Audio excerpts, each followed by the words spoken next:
રાજકોટ શહેરની ભાગોળે મારવાડી કોલેજમાં અભ્યાસ કરતા આફ્રિકન વિદ્યાર્થીઓ અને વિદ્યાર્થિનીઓએ ગોરીદાળ અને રતનપર ગામની આબરૂ કાઢી. ગામને વિશ્વ કક્ષાએ લજવ્યું.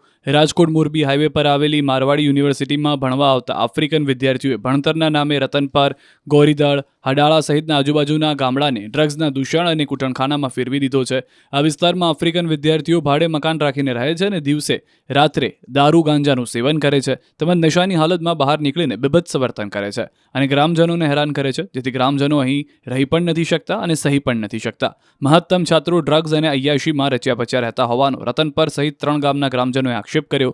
રતનપરને આફ્રિકા બનાવી દીધું છે. આ રીતે આફ્રિકન વિદ્યાર્થીઓના ત્રાસથી સનાતન ધર્મના લોકોની પણ લાગણી દુભાઈ છે.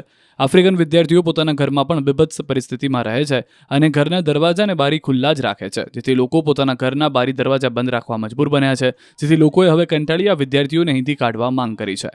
એટલા ટૂંકા વસ્ત્રો પહેર્યા હોય છે કે ગામ લોકો દુકાને આવતા ગભરાય છે. આ દુકાને ખરીદી કરતા હોય અને એવા ચેનચાળા અને ન જોતા કરે છે, કારણ કે એ લોકોનો વાક નથી. એ લોકો નશીલા પદાર્થ સેવન કરીને આવે છે. બધા નશીલા પદાર્થના સેવન કરે છે. દારૂ છે, ગાંજો છે, અફીણ છે, ચરસ છે, એ પીને નીકળે છે અને અહીંયા અશ્લીલ હરકતો કરે છે અને હાથમાં હાથ નાખીને નીકળે છે. આ ધાર્મિક સ્થળ છે. હમણાં શ્રાવણ મહિલાઓને બહાર નીકળવાનો ત્રાસ છે.